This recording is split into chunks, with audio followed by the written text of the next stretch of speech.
इस वीडियो के द्वारा हम मैक्सिम्स ऑफ टीचिंग या प्रिंसिपल्स ऑफ टीचिंग को समझेंगे। इसको हिंदी में शिक्षण सूत्र भी कहा जाता है। हर टीचर चाहती है कि लर्निंग प्रोसेस में मैक्सिमम लर्नर्स का इन्वॉल्वमेंट हो और उनका पार्टिसिपेशन हो, जिसके लिए वह कई प्रिंसिपल्स, मेथड्स और रूल्स को यूज करती है ताकि जो टीचिंग लर्निंग प्रोसेस है वो इजी, इफेक्टिव और पर्पसफुल बन सके। इन्हीं प्रिंसिपल्स, रूल्स को जिनसे टीचिंग लर्निंग इजी, इफेक्टिव और इंटरेस्टिंग बनती है, इन्हें हम मैक्सिम्स ऑफ टीचिंग कहते हैं। मैक्सिम क्या है?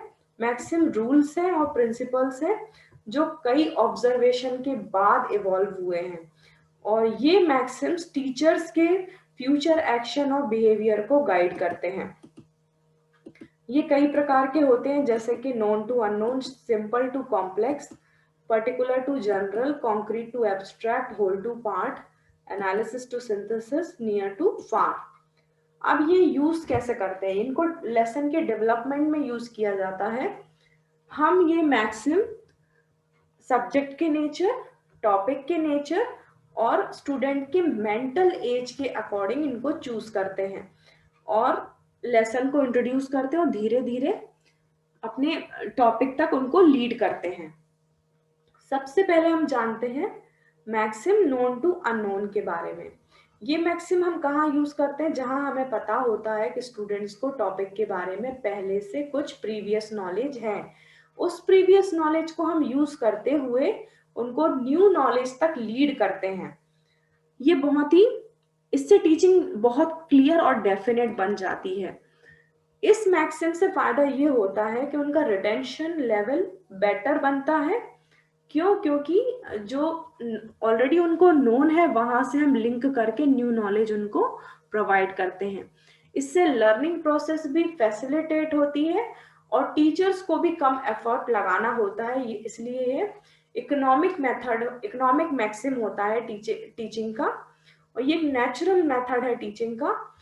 न्यू नॉलेज बच्चों को उनके प्रीवियस नॉलेज की हेल्प से लॉजिकली प्रोवाइड किया जाता है। इसको एक एग्जाम्पल के थ्रू हम समझते हैं। मान लीजिए मुझे फॉरेस्ट और उसकी क्वालिटीज के बारे में पढ़ाना है, तो इसके लिए बच्चों को नोन है, बच्चे पहले से गार्डन या पार्क के बारे में जानते हैं जहां पर उन्हें बहुत सारे पेड़ देखे होते हैं।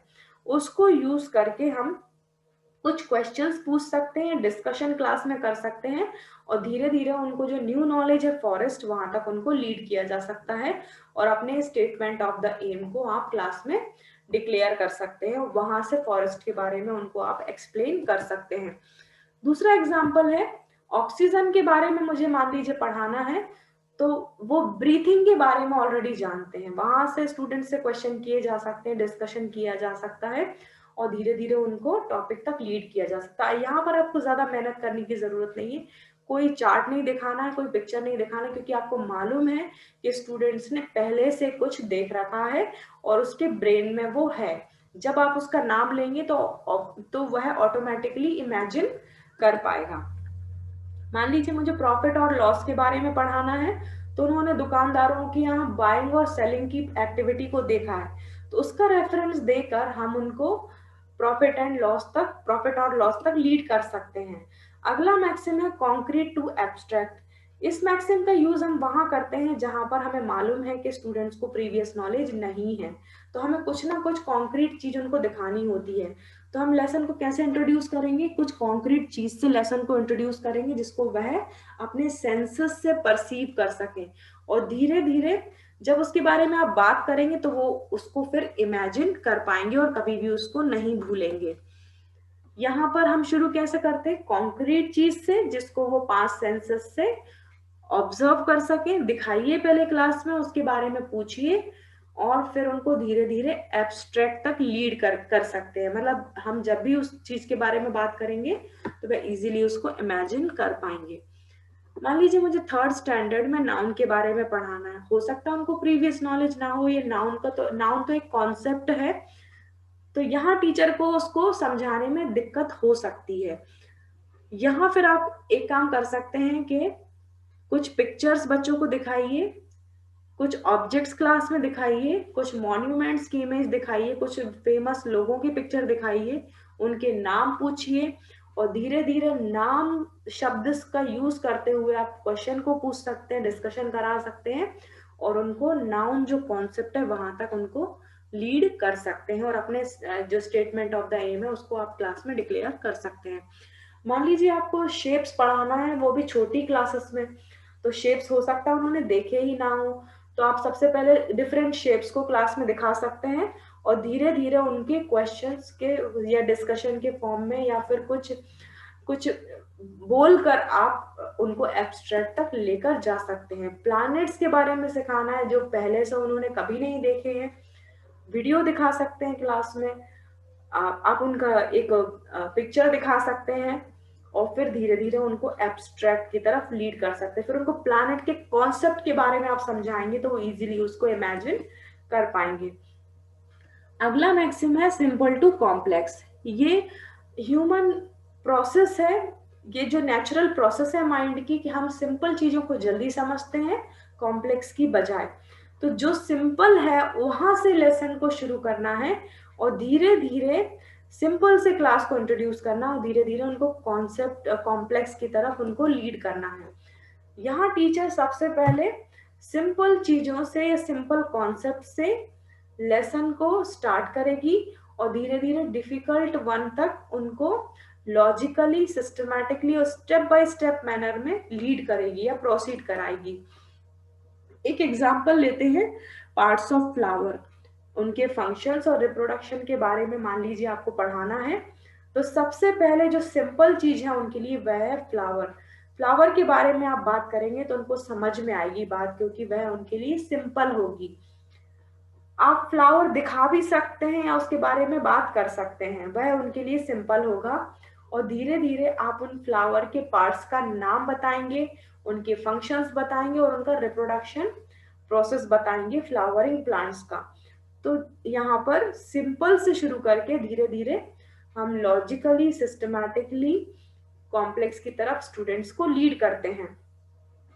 यदि मुझे कॉम्प्लेक्स सेंटेंसेस के बारे में पढ़ाना है तो वह सिंपल सेंटेंसेस को इजीली समझ जाएंगे या सिंपल सेंटेंसेस उनके लिए सिंपल होंगे। सिंपल सेंटेंसेस शुरू करके धीरे धीरे हम उनको कॉम्प्लेक्स सेंटेंसेस के स्ट्रक्चर को समझा सकते हैं। अगला मैक्सिम है पर्टिकुलर टू जनरल। इसे स्पेसिफिक टू जनरल भी कहा जाता है और इंडक्शन टू डिडक्शन भी कहा जाता है। इसका यूज हम लॉस, थियरीज, प्रिंसिपल्स को पढ़ाने के लिए करते हैं, जहां पर हमको उनको कई ऑब्जर्वेशंस देनी होती हैं और ऑब्जर्वेशंस के हेल्प से इलस्ट्रेशंस देनी होती हैं और इलस्ट्रेशन की हेल्प से हम उनको एक जनरल रूल, जनरल प्रिंसिपल या जनरल थियरी तक उनको लीड हम कर सकते हैं। यहाँ पर यह मैक्सिमम एग्जाम्पल से शुरू होता है और धीरे धीरे और उनको जनरल रूल, प्रिंसिपल या डेफिनेशन तक लीड किया जाता है। यहाँ इसे स्टूडेंट सेंटर्ड मैक्सिम भी कहा जाता है। सबसे पहले इंट्रोडक्शन लेसन को इंट्रोड्यूस करते समय sufficient number of examples classroom से ही ड्रॉ करने हैं आपको या लर्नर्स की तरफ से ही आपको ड्रॉ करना है। एग्जांपल्स लर्नर्स से ही एग्जांपल्स निकालना है और उन एग्जांपल्स की हेल्प से आपको जनरल रूल, प्रिंसिपल या डेफिनेशन एक्सप्लेन करना है। एक एग्जांपल लेते हैं, मान लीजिए मुझे एडजेक्टिव्स के बारे में पढ़ाना है। यहाँ सबसे पहले मैं एग्जांपल्स स्टूडेंट्स से ही लूंगी। एग्जांपल्स उन जैसे कई क्वालिटीज के बारे में, एडजेक्टिव्स क्या होता है, नाउन की क्वालिटीज ही होती है। तो एग्जांपल्स मैं स्टूडेंट्स के साइड से लेकर लेसन को इंट्रोड्यूस करूंगी और धीरे धीरे एडजेक्टिव्स का डेफिनेशन और उसका एक्सप्लेनेशन तक उनको मैं लीड करूंगी। अगला है analysis to synthesis. This maxim states that the difficult or complex topic or subject matter be logically and systematically broken into different parts. यहाँ पर किसी भी complex topic को हम easy parts में break कर लेते हैं और उन easy parts से lesson को introduce करते हैं और easy parts से शुरू करते हुए उनके बीच में connection या relations को बताते हुए हम उनको एक complete whole तक lead करते हैं। इस मैक्सिम का यूज हम वहां करते हैं जहां हमें किसी ऑर्गेनाइजेशन, सिस्टम या फिर कुछ ऐसे टॉपिक के बारे में पढ़ाना हो जहां पर कई पार्ट्स को बताना होता है, कई पार्ट्स को इकट्ठा हमको बताना होता है, वहां पर इस मैक्सिम का हम यूज करते हैं। यहाँ पर लेसन को इंट्रोड्यूस हम इजी पार्ट्स या सेपरेट एलिमेंट्स से करते हैं और उनके बीच में धीरे धीरे कनेक्शंस, रिलेशंस या किस तरह का प्रिंसिपल उन सभी पार्ट्स के बीच में वर्क कर रहा है, वहां से बताते हुए उनको एक कंप्लीट होल तक हम उनको लेके जाते हैं और एज अ स्ट्रक्चर लास्ट में उनको शो करते हैं। मान लीजिए मुझे स्कूल सिस्टम के बारे में पढ़ाना है, तो स्कूल सिस्टम कई पार्ट्स से मिलके बना है, वहां मुझे एक एक पार्ट के बारे में बताना होगा, वहां से मेरा लेसन शुरू होगा और लास्ट में उनको मैं कंप्लीट होल मतलब पूरा सिस्टम, पूरे पार्ट्स को इकट्ठा दिखाऊंगी और उनके बीच में जो भी कनेक्शन है, रिलेशन है, उसको भी मैं लास्ट में समझाऊंगी। तो सबसे पहले शुरू कहाँ से होता है? पार्ट्स से। उन पार्ट्स के बारे में एक एक करके बताते हुए मैं लास्ट में कंप्लीट होल तक स्टूडेंट्स को लीड करूंगी। एक एग्जांपल लेते हैं, मान लीजिए मुझे हार्ट के स्ट्रक्चर और फंक्शंस के बारे में पढ़ाना है, तो सबसे पहले मैं हार्ट के जो भी पार्ट्स हैं उनको सेपरेटली शो करूंगी और एक एक पार्ट के बारे में नॉलेज दूंगी और वहां से धीरे धीरे लीड करते हुए उस हार्ट के पूरी वर्किंग या सिस्टम को एक एज अ कंप्लीट होल तक स्टूडेंट्स को मैं लीड करूंगी। मुझे मान लीजिए सेंटेंसेस के बारे में पढ़ाना है, तो सेंटेंस भी कई पार्ट से मिलकर बनता है। एक एक पार्ट को मैं सेपरेटली बताऊंगी, एक्सप्लेन करूंगी और उन पार्ट्स को जोड़ते हुए मैं सेंटेंस तक उनको लीड करूंगी। नेक्स्ट मैक्सिम है साइकोलॉजिकल टू लॉजिकल। इसमें नॉलेज हम स्टूडेंट की एज, उनकी क्यूरियोसिटी, उनकी नीड, एक्वायरिंग पावर, इंटरेस्ट के अकॉर्डिंग अकॉर्डिंग प्रेजेंट करते हैं और उनको एक लॉजिकल ऑर्डर तक लीड करते हैं। नेक्स्ट है होल टू पार्ट। ये गेस्टाल्ट साइकोलॉजिस्ट ने प्रूव किया था कि सबसे पहले हम किसी भी चीज को एक होल ऑब्जेक्ट के फॉर्म में देखते हैं, फिर उसके पार्ट्स तक जाते हैं। जैसे कि मान लीजिए सबसे मेरे सामने कोई पेड़ है, तो सबसे पहले मैं पूरे पेड़ को परसीव करूंगी या देखूंगी, बाद में उसके पार्ट्स को देखूंगी। तो इसी इसी साइकोलॉजी के बेसिस पर इस मैक्सिम को बनाया गया है कि किसी भी कॉन्सेप्ट को एज अ होल प्रेजेंट कीजिए सबसे पहले और धीरे धीरे उनके पार्ट्स तक उनको लीड कीजिए। यह बिल्कुल पार्ट टू होल या एनालिसिस टू सिंथेसिस का ऑपोजिट है। पूरे लेसन को एक समरी के फॉर्म में पहले बता दीजिए या सिनॉप्टिक व्यू स्टूडेंट्स को दे दीजिए, फिर बाद में एक एक टॉपिक को डिस्कस कीजिए। एक तरीका ये है, या फिर कोई कोई सिस्टम या स्ट्रक्चर के बारे में आपको समझाना है, तो सबसे पहले वह सिस्टम हो या स्ट्रक्चर स्टूडेंट को दिखा दीजिए, उसके बाद धीरे धीरे उसके पार्ट्स को डिस्कस कीजिए या पार्ट्स तक लीड कीजिए उनको। अगला है एम्पायरिकल टू रैशनल या इनडेफिनिट टू डेफिनिट। ये हम तब यूज करते हैं जहां पर हमें लॉजिक की जरूरत होती है। कई चीजें ऐसी होती हैं, कई कॉन्सेप्ट ऐसे होते हैं जो हम अपने सेंस ऑर्गन से परसीव नहीं कर पाते हैं, उनको हमें लॉजिकली या अपने रीजन से समझना होता है। जैसे कि अर्थ हमारा फ्लैट नहीं है, लेकिन जो रूम की जो फ्लोर है वो आपको फ्लैट दिखेगी, तो वहां पर हमारे जो सेंसस हैं वो हमें करेक्ट नॉलेज नहीं दे रहे हैं कि हमको ये लगेगा कि ये अर्थ भी फ्लैट ही होगी जब मेरे रूम की फ्लोर भी फ्लैट है। तो वहां पर हमको रीजनिंग का यूज करना होगा या अपने लॉजिक का यूज करना होगा, तभी हम जो सही ज्ञान है या जो करेक्ट नॉलेज है उसको परसीव कर पाएंगे। तो इस मैक्सिम का यूज कैसे करते हैं? सबसे पहले हम जो भी कॉन्सेप्ट हम पढ़ाने जा रहे हैं उसको उसका ऑब्जर्वेशन करवाते हैं, उसका एक्सपीरियंस हम देते हैं, जहां पर कोई भी रीजनिंग इन्वॉल्व नहीं होती है, जहां पर कोई रीजनिंग रिक्वायर्ड नहीं होती है। उसके बाद हम धीरे धीरे उनको उसका लॉजिक भी समझाते हैं और उसका आर्ग्यूमेंट कराते हैं और उसको एक्सप्लेन करते हैं कि ऐसा ये क्यों है। ये लैब एक्सपेरिमेंट्स में यूज होता है। और कई जगह वहाँ यूज होता है जहां पर हमें लॉजिक की जरूरत होती है। नेक्स्ट मैक्सिम है एक्चुअल टू रिप्रेजेंटेटिव। ये ऐसा कहा जाता है, ये रिसर्चर्स में भी प्रूव हुआ है कि हम जो एक्चुअल चीज देखते हैं उसका इन्फ्लुएंस हम पर या टीचिंग लर्निंग प्रोसेस पर ज्यादा होता है आर्टिफिशियल चीजों की बजाय।